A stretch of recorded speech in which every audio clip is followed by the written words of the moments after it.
But on the first day of the week, at early dawn, they went to the tomb, taking the spices they had prepared. And they found the stone rolled away from the tomb. But when they went in, they did not find the body of the Lord Jesus.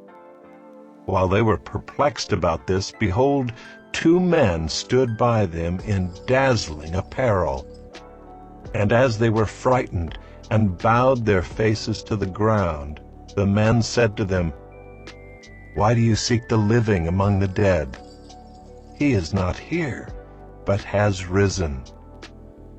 Remember how he told you while he was still in Galilee that the Son of Man must be delivered into the hands of sinful men and be crucified, and on the 3rd day rise."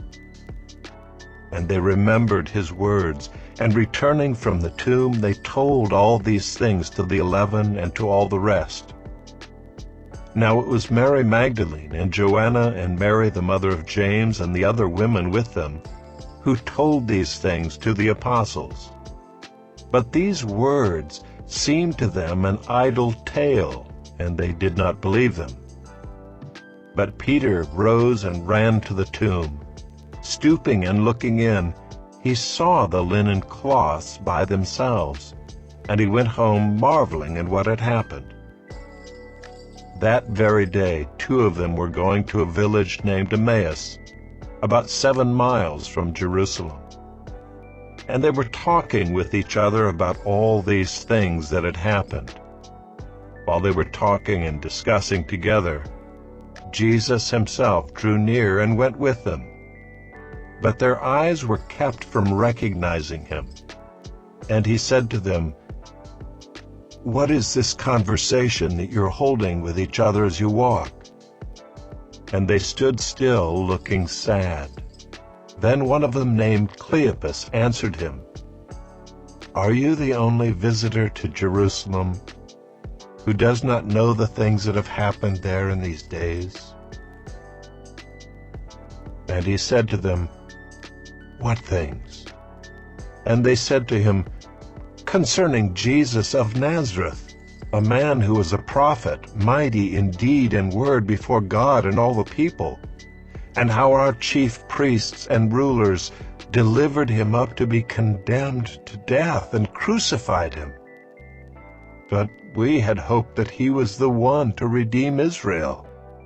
Yes, and besides all this, it is now the 3rd day since these things happened. Moreover, some women of our company amazed us. They were at the tomb early in the morning, and when they did not find his body, they came back saying that they had even seen a vision of angels who said that he was alive. Some of those who were with us went to the tomb and found it just as the women had said, but him they did not see." And he said to them, "O foolish ones, and slow of heart to believe all that the prophets have spoken. Was it not necessary that the Christ should suffer these things and enter into his glory?" And beginning with Moses and all the prophets, he interpreted to them in all the Scriptures the things concerning himself. So they drew near to the village to which they were going.